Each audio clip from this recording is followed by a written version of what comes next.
प्रधानमंत्री नरेंद्र मोदी ने ओडिशा में 18वें प्रवासी भारतीय दिवस सम्मेलन का किया शुभारंभ। 2047 तक भारत को विकसित राष्ट्र बनाने में प्रवासी भारतीयों की भूमिका को बताया निर्णायक। कहा, भविष्य युद्ध में नहीं बुद्ध में है। परिवहन मंत्री अनिल विज ने कहा, सार्वजनिक परिवहन के बेड़े में जल्द शामिल होंगी 750 नई बसें। गुरुग्राम में बनेगा अत्याधुनिक मिलेनियम बस अड्डा।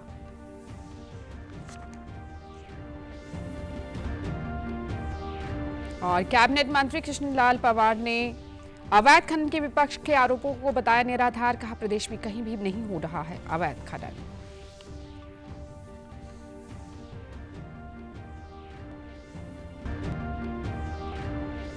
और सूचना और प्रसारण मंत्री अश्विनी वैष्णव ने महाकुंभ को समर्पित आकाशवाणी और दूरदर्शन के 2 विशेष गीतों का किया लोकार्पण। नमस्कार, मैं हूं राजेंद्र कौर। अब समाचार विस्तार से। प्रधानमंत्री नरेंद्र मोदी ने आज ओडिशा में 18वें प्रवासी भारतीय दिवस सम्मेलन का उद्घाटन किया। प्रवासी भारतीय दिवस सम्मेलन भारत सरकार का प्रमुख कार्यक्रम है जो भारतीय प्रवासियों से जुड़ने का एक महत्वपूर्ण मंच प्रदान करता है। इस प्रवासी भारतीय दिवस सम्मेलन का विषय है एक विकसित भारत के लिए प्रवासी भारतीयों का योगदान। इस मौके पर प्रधानमंत्री ने कहा कि भारतीय जिस देश में भी जाते हैं वहां बड़ी आसानी से जुड़ जाते हैं और प्रवासी भारतीयों के दिल में भारत धड़कता है। प्रधानमंत्री नरेंद्र मोदी ने कहा कि 2047 तक भारत को विकसित राष्ट्र बनाने में प्रवासी भारतीयों की निर्णायक भूमिका है। उन्होंने कहा कि प्रवासी भारतीयों ने दुनिया भर में उत्कृष्ट कार्य किए हैं और उनकी उपलब्धियां देश को गौरवान्वित करती हैं। हम जहां जाते हैं वहां के रूल्स, वहां के ट्रेडिशंस की रिस्पेक्ट करते हैं। हम पूरी ईमानदारी से उस देश की, उस सोसाइटी की सेवा करते हैं। वहां की ग्रोथ और प्रॉस्पेरिटी में कंट्रीब्यूट करते हैं। और इन सब के साथ ही हमारे दिल में भारत भी धड़कता रहता है। प्रधानमंत्री ने कहा कि भारत की प्रगति की रफ्तार सारे रिकॉर्ड तोड़ रही है। उन्होंने कहा कि वो दिन दूर नहीं जब प्रवासी भारतीय इस कार्यक्रम में हिस्सा लेने के लिए भारत निर्मित प्लेन से यहां आएंगे। उन्होंने कहा कि भारतीय समुदाय भारत के राजदूत हैं और भारतीयों ने अपने कामों से देश का गौरव बढ़ाया है। प्रधानमंत्री ने कहा कि प्रवासी भारतीयों को मिली प्रतिष्ठा के पीछे भारतीय सामाजिक मूल्य हैं। प्रधानमंत्री ने कहा कि भविष्य युद्ध में नहीं बुद्ध में है।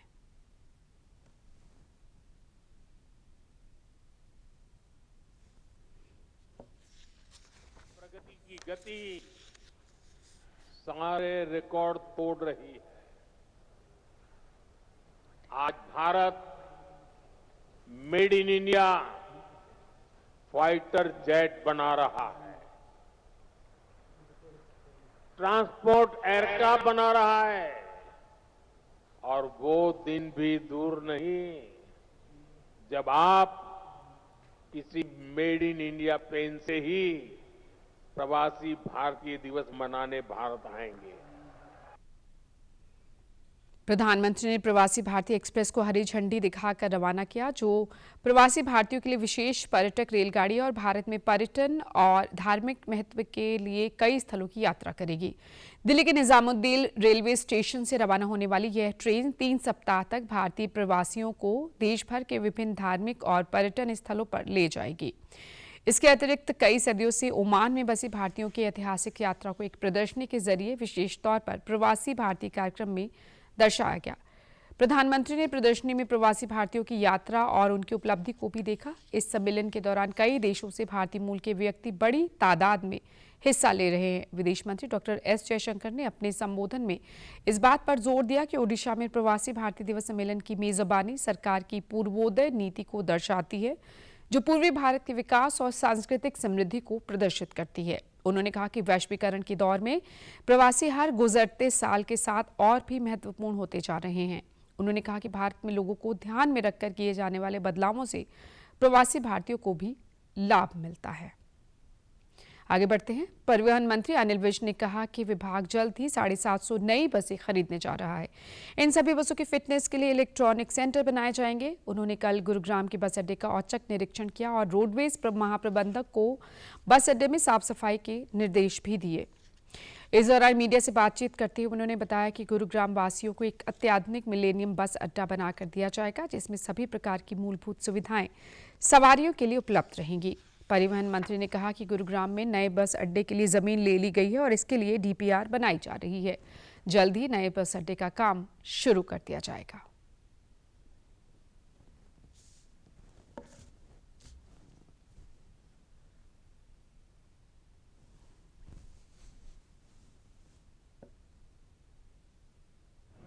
जल्दी वहाँ पर काम शुरू होगा, लेकिन पूरा होने में समय लगेगा।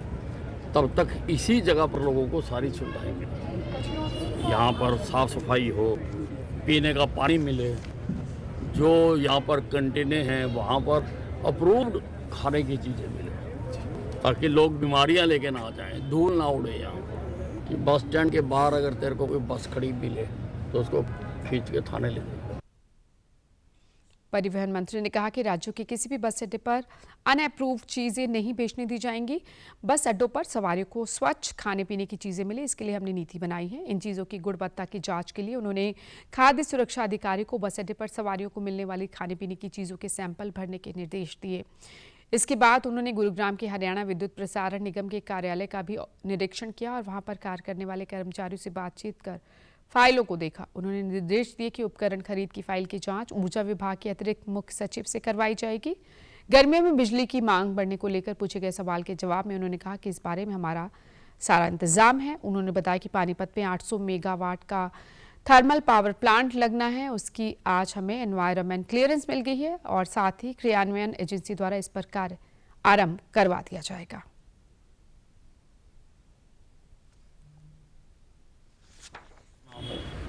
सिस्टम से काम हो, टाइम पे काम हो, समय पर काम हो। कमियाँ कुछ और मेरे पास 1-2 फाइलें मैंने ली हैं, उनकी मैं इंक्वायरी करवाऊँगा कि अगर आप परचेज़ कर रहे हो तो सिंपल कोटेशंस पर आप परचेज़ करें। ऐसा सिस्टम नहीं, ऑनलाइन होना चाहिए। पानीपत में जो हमारा 800 मेगावाट का थर्मल पावर प्लांट लगना था और जो काफ़ी देर से अटका हुआ था एनवायरनमेंट क्लियरेंस ना होने की वजह से, आज उसके हमें एनवायरनमेंट क्लियरेंस मिल गई है और जल्दी हम जो इम्प्लीमेंटिंग एजेंसी है उनको कह के और वहाँ पर काम शुरू करें। विकास एवं पंचायत मंत्री कृष्णलाल पंवार ने विपक्ष की ओर से अवैध खनन को लेकर लगाए जा रहे आरोपों को तथ्यहीन और निराधार बताया है। उन्होंने कहा कि वे स्वयं खनन क्षेत्रों का दौरा करके आए हैं और कहीं भी अवैध खनन नहीं हो रहा। उन्होंने कहा कि फिरोजपुर झिरका की पहाड़ी के स्थान से 10 फुट की दूरी पर राजस्थान का खसरा नंबर 62 है, जहां पर माइनिंग चल रही है। उस पहाड़ के अंदर ब्लास्ट होने से हमारी तरफ के पहाड़ भी खिसक सकते हैं, तो उनके खिलाफ एफआईआर दर्ज करवाई गई है। उन्होंने दादरी जिले के पिचौपा गांव का भी दौरा किया। इस गांव में माइनिंग पूरी तरह से बंद है, माइनिंग जोन में कोई खनन नहीं हो रहा है। इसके अलावा दादरी जिले के कल्याणा गांव में खसरा माइनिंग कंपनी द्वारा सरकार का लगभग 30 करोड़ रुपया जमा नहीं करवाया गया था। इस फर्म को सस्पेंड करने के आदेश दिए गए हैं। कैबिनेट मंत्री ने कहा कि हमारी सरकार ने 20 साल या इससे ज्यादा समय से पंचायती जमीन पर 500 गज तक काबिज लोगों को मालिकाना हक देने के लिए विधानसभा में बिल पेश किया है। इसके अनुसार 20 साल या इससे अधिक के कब्जाधारी को मालिकाना हक दिया जाएगा। साल 2000 से पहले किसी व्यक्ति ने ग्राम पंचायत की जमीन पर मकान बना लिया, यदि वह मकान तालाब के अंदर ना आता हो, फिरनी को प्रभावित ना करता हो और कृषि भूमि में ना आता हो, तो उनको कलेक्टर रेट पर मालिकाना हक दिया जाएगा। विकास एवं पंचायत मंत्री कृष्णलाल पंवार ने कहा कि प्रदेश में ग्रामीण विकास को गति देने के लिए पंचायती राज संस्थाओं द्वारा निरंतर विकास के काम करवाए जा रहे हैं। उन्होंने बताया कि पिछले 5 सालों के दौरान पंचायती राज संस्थाओं द्वारा विकास कार्यों पर 5,583 करोड़ रुपए की राशि खर्च की गई है। पंचायत मंत्री ने कहा कि 15वें वित्त आयोग की ओर से पंचायती राज संस्थानों को जारी कुल राशि में से 58.4% का उपयोग किया गया है। केंद्रीय वित्तीय आयोग से 4,607 करोड़ रुपए और राज्य वित्त आयोग 2,654 करोड़ रुपए प्राप्त हुए। इन 5 सालों में कुल 3,527.88 करोड़ रुपए मिले, जिसमें से 2,894.06 करोड़ रुपए विकास कार्यों पर खर्च किए गए। उन्होंने बताया कि अधिकारियों को निर्देश दिए गए हैं कि केंद्र और राज्य से प्राप्त पैसे को 3 माह के अंदर विकास कार्यों पर खर्च किया जाए। यदि 3 माह के अंदर ये राशि खर्च नहीं होती तो संबंधित अधिकारियों और कर्मचारियों की जिम्मेदारी तय की जाएगी। उन्होंने आगे कहा कि विभाग की नई पहल के तहत 1000 गांवों में महिला सांस्कृतिक केंद्र और ई-लाइब्रेरीज खोली जाएंगी। प्रदेश में पहले चरण में 2200 तालाबों का सुधारीकरण किया जा रहा है। इसके अलावा 250 गांवों में ओपन जिम स्थापित किए जा रहे हैं और 1000 गांवों में फिरनी को पक्का किया जाएगा। सूचना और प्रसारण मंत्री अश्विनी वैष्णव ने कल नई दिल्ली में महाकुंभ को समर्पित आकाशवाणी और दूरदर्शन के 2 विशेष गीतों को लोकार्पण किया। आकाशवाणी की विशेष संगीत रचना और गीतात्मक प्रस्तुति महाकुंभ के आध्यात्मिक, सांस्कृतिक और धार्मिक महत्व को रेखांकित करती है। इस गीत को रतन प्रसन्ना ने गाया है और संगीत संतोष नाहर और रतन प्रसन्ना का है। इस गीत में महाकुंभ की शाश्वत परंपराओं और पवित्रता को व्यक्त किया गया है। इससे श्रोताओं में भक्ति और गर्व की भावना पैदा होती है। दूरदर्शन द्वारा निर्मित थीम गीत महाकुंभ है को पद्मश्री कैलाश खेर ने गाया है, जबकि आलोक श्रीवास्तव ने इसे अपने बोल दिए हैं। इसमें भक्ति, उत्सव की भावना और महाकुंभ के जीवंत सांस्कृतिक सार समाहित हैं।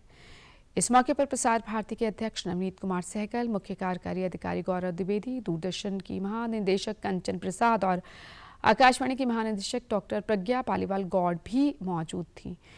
महाकुंभ का आयोजन 13 जनवरी से 26 फरवरी तक प्रयागराज में हो रहा है।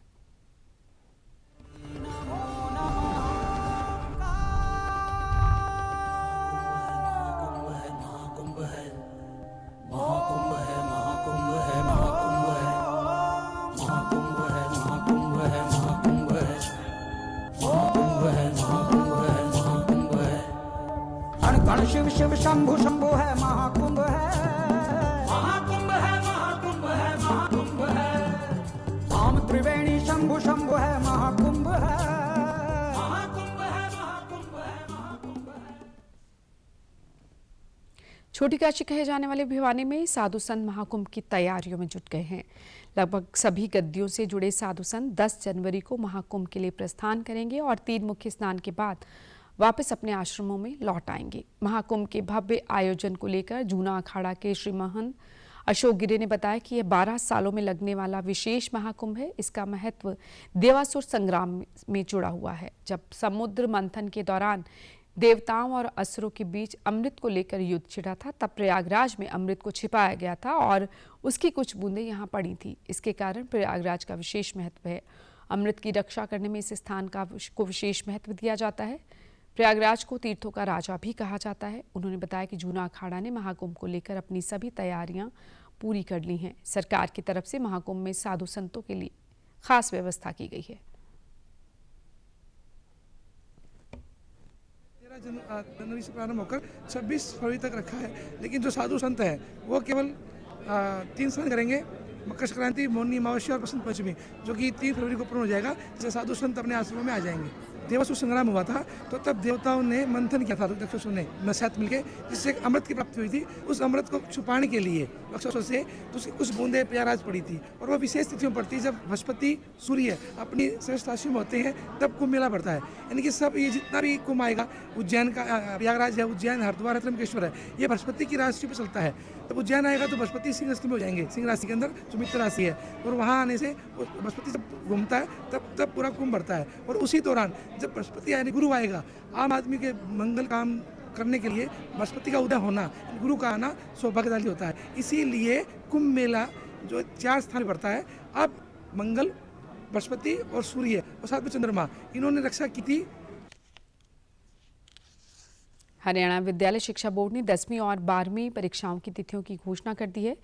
इस साल 10वीं की परीक्षाएं 28 फरवरी से शुरू होकर 19 मार्च तक चलेंगी, जबकि 12वीं की परीक्षाएं 27 फरवरी से 2 अप्रैल तक होंगी। परीक्षाओं के लिए लगभग 1500 केंद्र बनाए गए हैं। शिक्षा बोर्ड के उप सचिव ओम प्रकाश निबिवाल ने बताया कि इस बार करीब 5 लाख विद्यार्थी परीक्षा देंगे। उन्होंने कहा कि परीक्षाओं को देखते हुए विद्यार्थियों को पूरी लगन और मेहनत के साथ तैयारी कर तनाव मुक्त होकर परीक्षा देनी चाहिए। शिक्षा बोर्ड द्वारा आयोजित करवाई जाने वाली वार्षिक परीक्षाएं सीनियर सेकेंडरी की 27 फरवरी 2025 से आरंभ होकर 19 मार्च 2025 तक चलेंगी। 19 मार्च तक। सेकेंडरी परीक्षा 10वीं कक्षा की परीक्षा 28 फरवरी से आरंभ होकर 28 फरवरी से आरंभ होकर 19 मार्च तक चलेगी। इसके साथ साथ ही डीएड परीक्षा भी आयोजित करवाई जाएगी, जो बच्चे जिन बच्चों की रीपीयर इत्यादि होगी। हरियाणा ओपन स्कूल की परीक्षाएं भी साथ ही साथ उन्हीं विषयों में एक ही साथ करवाई जाएगी। उन विषय तिथियों में परीक्षा का समय 12:30 से 3:30 PM तक एक ही सत्र का रहेगा। उन्होंने बताया कि डीएलएड रीअपियर प्रथम एवं द्वितीय साल की परीक्षाएं भी 27 फरवरी से लेकर 21 मार्च तक चलेंगी। ये परीक्षाएं एक ही सत्र में दोपहर 12:30 बजे से लेकर 3:30 बजे तक आयोजित होंगी। हरियाणा सरस्वती विरासत विकास बोर्ड के उपाध्यक्ष धुमन सिंह किरमश ने कहा है कि प्राचीन संस्कृति को संजोए रखने के लिए कैथल जिले के गांव पोलड़ में सरस्वती नदी के तट पर रिवर फ्रंट बनाया जाएगा। इसके साथ ही इस क्षेत्र का सौंदर्यीकरण भी होगा। वे कल गांव में प्राचीन सरस्वती मंदिर पर 35 लाख रुपए की लागत से बनाए जाने वाले सरस्वती घाट का शिलान्यास करने पहुंचे थे। इससे पहले उन्होंने मंदिर में पूजा अर्चना भी की। इस दौरान उन्होंने बताया कि सरस्वती नदी पर 4 जगहों पर रिवर फ्रंट बनाया जा रहा है, जिसमें यमुनानगर, पिपली, पिहोवा और पोलड़ गांव शामिल हैं। इसके अलावा सीवन और सौथा गांव में करोड़ों रुपए के विकास कार्य किए जाएंगे, जो इस साल जून तक पूरे कर लिए जाएंगे। उन्होंने कहा कि नदी के घाट पर सफाई के साथ साथ लाइटिंग, पार्क और बैठने के लिए कुर्सियों की भी व्यवस्था की जाएगी। इसके अलावा यहाँ पर बोटिंग की सुविधा उपलब्ध करवाने की योजना है। इसका सौंदर्यीकरण होने के साथ ये स्थान पर्यटन के नजरिए से महत्वपूर्ण होगा।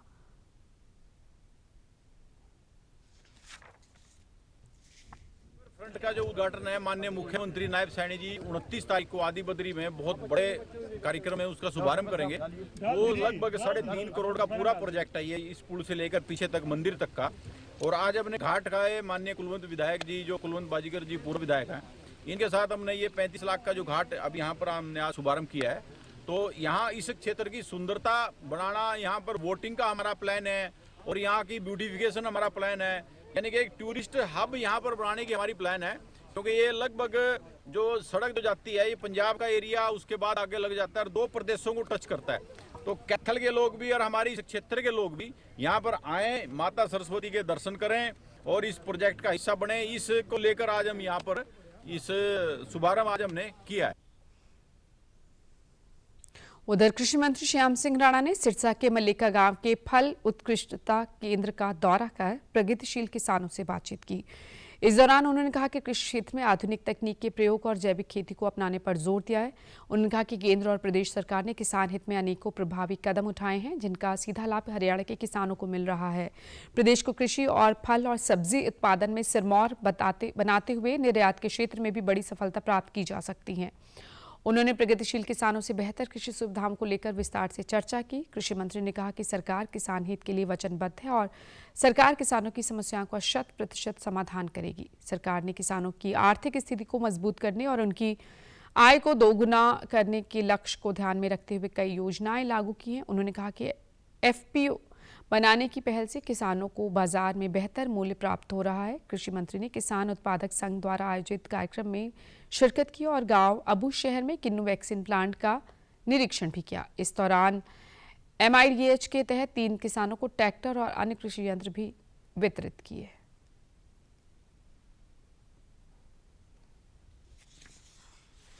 एक समूह बना हुआ किसानों का, उन्होंने जो ये प्रोसेसिंग प्लांट यहाँ लगा रखा, इसको देखा अंदर से बड़ी अच्छी है भाई।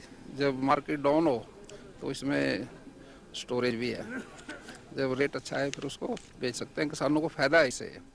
मैं समझता हूँ भाई ऐसे रेगिस्तान में इतना बढ़िया काम हुआ, जब सिंचाई के जो फौरों से खेती हो रही है, पानी की बचत है और खेत का भी सदुपयोग है, इससे किसान की आमदन बढ़ेगी। कि देश में सरकारी कल्याणकारी राज्य है हमारा हिंदुस्तान। जब सरकारें बनती हैं तो जन कल्याण के लिए सरकारें बनती हैं, उसमें किसान भी है, मजदूर भी है, दुकानदार भी है, सभी के कल्याण के लिए सरकारें बनती हैं। देश के प्रधानमंत्री जी ने स्टेप उठाया था, वे तीनों वापस ले लिए। ये उसी वजह से ही भाई प्रधानमंत्री ने जितना बढ़िया काम किया, उसी वजह से हिंदुस्तान में भारतीय जनता पार्टी चीन के बाद भारत में एचएमपीवी संक्रमण की दस्तक को लेकर स्वास्थ्य विभाग अलर्ट हो गया है। हिसार में स्वास्थ्य विभाग ने सिविल सर्जन को इन्फ्लुएंजा, एचएमपीवी, आरएसपी और सांस से संबंधित अन्य बीमारियों के इलाज के उचित प्रबंध करने के निर्देश दिए हैं।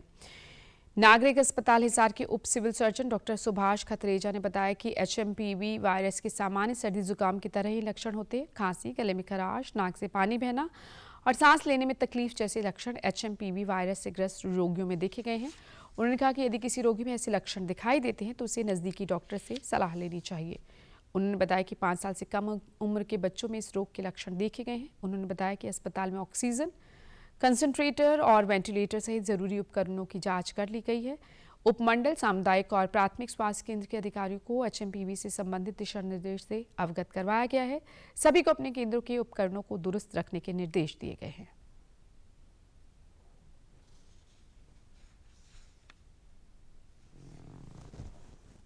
जो ह्यूमन मेटा निमोनिया वायरस है, एक तरह से इन्फेक्शन और वायरस होता है और ये कॉमन कोल्ड की तरह ही रिजेंबल करता है। तो जो इसके सिम्टम्स हैं वो भी cough, fever, running nose, blocked nose, throat infection, सांस में वीजिंग होती है, शॉर्टनेस ऑफ ब्रेथ होता है और शरीर पे रैशेज निकल जाते हैं। ये कॉमन कोल्ड की तरह ही होता है और इसमें कोई पैनिक वाली सिचुएशन नहीं है। और इसमें अगर किसी मरीज में कुछ ऐसे सिम्टम्स आते भी हैं तो तुरंत डॉक्टर की सलाह लेनी है। अभी हमें केसेस देखे हैं वो 5 साल के बच्चों तक ही हमने देखे हैं। और जिला फतेहाबाद इन दिनों प्रवासी पक्षियों के आगमन का गवाह बन रहा है। हर साल सर्दियों में हजारों प्रवासी पक्षी दुनिया के ठंडे क्षेत्रों से उड़कर यहाँ प्रवास के लिए आते हैं। इन पक्षियों का मकसद केवल यात्रा करना नहीं बल्कि अपने जीवन को बचाए रखना और प्रजनन के लिए सुरक्षित स्थल खोजना है। यहाँ आने वाले इन पक्षियों में साइबेरियन क्रेन, पेंटेड स्टॉर्क, लेमिंगो और कई अन्य प्रजातियां शामिल हैं। ये पक्षी स्थानीय जलाशयों और नदियों के आसपास अपना डेरा डाले हुए हैं। स्थानीय निवासी भी इन पक्षियों के आगमन से उत्साहित हैं। फतेहाबाद के एक पर्यावरण प्रेमी रामलाल ने कहा कि प्रवासी पक्षी मौसम में होने वाले बदलाव और भोजन की तलाश में एक स्थान से दूसरे स्थान की यात्रा करते हैं। यह उनकी प्राकृतिक प्रवृत्ति है जो उन्हें जीवन यापन और प्रजाति को बचाए रखने में मदद करती है। यह प्रक्रिया उनके जीवन चक्र का एक महत्वपूर्ण हिस्सा है। पक्षियों के आगमन के इस नज़ारे का हम आनंद ले रहे हैं।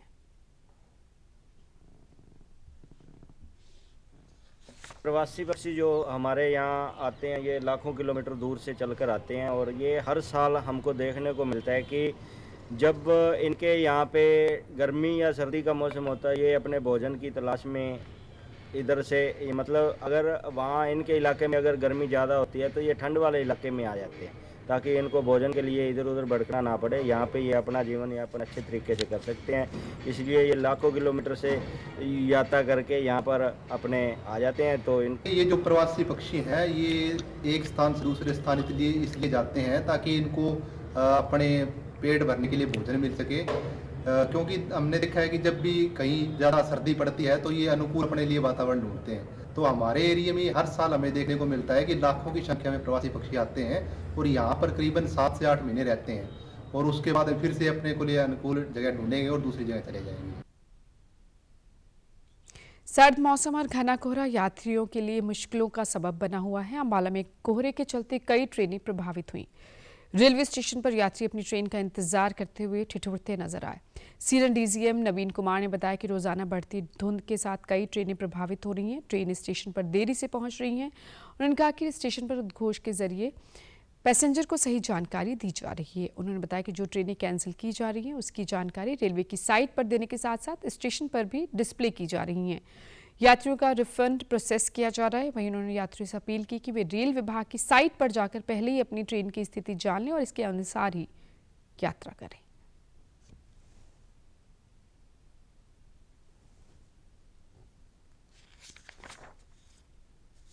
फॉग की टाइमिंग्स अलग है, किसी किसी दिन फॉग अभी नहीं भी पड़ रहा है, लेकिन हाँ कुछ गाड़ियाँ विलंबित होती हैं उससे हो रही हैं और उसे देखते हुए पैसेंजर्स को कम से कम इनकन्वीनियंस हो तो उन्हें proper information through messages, station पे अनाउंसमेंट और वेरियस मीडिया के माध्यम से उन्हें रियल टाइम पे भेजा जाता है ताकि कम से कम असुविधा। कैंसिलेशन प्री डिफाइंड कैंसिलेशन है जिसकी जानकारी हम लोगों ने आपसे दिसंबर में शेयर कर दी थी उसमें कुछ ट्रेनें हैं जो फिरोजपुर डिवीज़न से ओरिजिनेट होती हैं, हमारे यहाँ से थ्रू पासिंग है, और कुछ पैसेंजर ट्रेनें हमारे यहाँ भी जो हर साल की तरह कैंसिल होती हैं, उन्हें इस बार भी कैंसिल किया। रिफंड रेलवे कैंसिल करे, यात्री को पूरा रिफंड मिलता है, यात्री रिफंड ले सकते हैं। रेल मंत्री अश्विनी वैष्णव ने जानकारी दी है कि जम्मू और श्रीनगर को जोड़ने वाली रेलवे लाइन का निर्माण पूरा हो गया है। उन्होंने कहा कि इस लाइन का वैधानिक निरीक्षण करवा दिया गया है।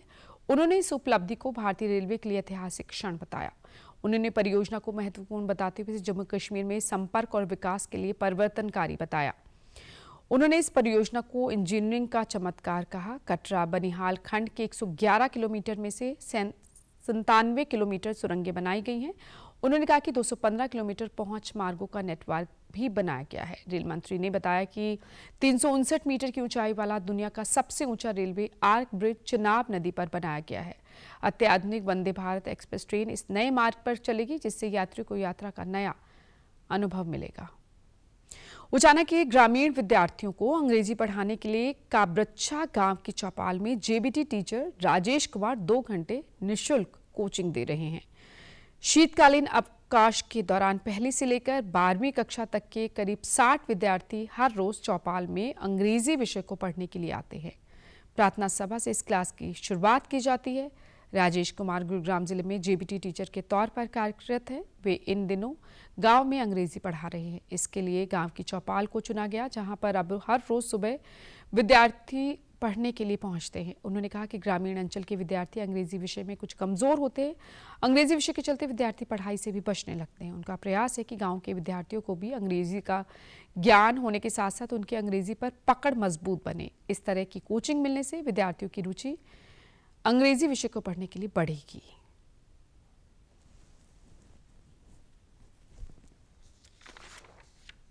हैं वो इंग्लिश में काफ़ी वीक हैं, और मैंने सोचा कि बच्चों का थोड़ा सा जो स्टैंडर्ड है वो अपलिफ्ट हो जाएगा। और छुट्टियां हैं, छुट्टियों के दौरान आपने देखा कि बच्चे आ रहे हैं, तो इसलिए मेरे मन में ये आया कि बच्चों को कुछ सिखाया जाए। लेकिन मैं भी अपनी छुट्टियां मना रहा हूँ। आपने देखा मैं बच्चों के बीच घुल मिल रहा हूँ, उनको पढ़ा रहा हूँ, तो ये भी मेरे लिए एक एंजॉय वाली बात है। यहाँ जो मैं बच्चों को पढ़ा रहा हूँ, मेरे पास 50 से 60 बच्चे आ रहे हैं। फर्स्ट क्लास से अप टू 11th क्लास तक बच्चे आ रहे हैं, और मैं उनको जनरल इंग्लिश करवा रहा हूँ। आपने अभी देखा ही है कि जो जनरल इंग्लिश के रूल्स है, वोकेबलरी है, ग्रामर है या सेंटेंस बिल्डिंग है, मैं उनको सिखा रहा हूँ। तो मैं काफ़ी बच्चों को क्लास में विजुअली, हमारे वहाँ काफ़ी अच्छा माहौल है। गृह मंत्रालय ने सभी राज्यों और केंद्र शासित प्रदेशों से अनुरोध किया है कि वे देश से टीबी रोग खत्म करने की केंद्र सरकार की प्रतिबद्धता के तहत जेलों और सुधार संस्थानों में क्षय रोग उन्मूलन के लिए 100 दिन का अभियान शुरू करें। मंत्रालय ने एक पत्र के जरिए सभी राज्यों और केंद्र शासित प्रदेशों से जांच शिविर आयोजित करने और सभी जेलों में टीबी रोग से संबंधित सूचना, शिक्षा और प्रचार सामग्री प्रदर्शित करने को कहा है। प्रदेश सरकार ने करनाल, यमुनानगर और सोहना के नगर निगमों और परिषदों की मतदाता सूची तैयार करने के काम में लगे अधिकारियों और कर्मचारियों की तैनाती या स्थानांतरण पर रोक लगाने के आदेश दिए हैं। मुख्य सचिव कार्यालय की ओर से जारी आदेश में कहा गया है कि मतदाता सूचियों का प्रारूप 7 जनवरी 2025 को प्रकाशित किया गया था। इस बारे में दावे और आपत्तियां 13 जनवरी तक प्राप्त की जाएंगी। मतदाता सूचियों का अंतिम प्रकाशन 28 जनवरी को होगा। आदेश में कहा गया है कि मतदाता सूचियां तैयार करने में लगी कर्मचारियों का सूचियों के अंतिम प्रकाशन तक स्थानांतरण ना किया जाए। यदि तबादला करना अति आवश्यक हो तो इसके लिए राज्य निर्वाचन आयोग की लिखित अनुमति प्राप्त की जाए। इस बुलेटिन में फिलहाल नहीं, इजाजत दीजिए। नमस्कार।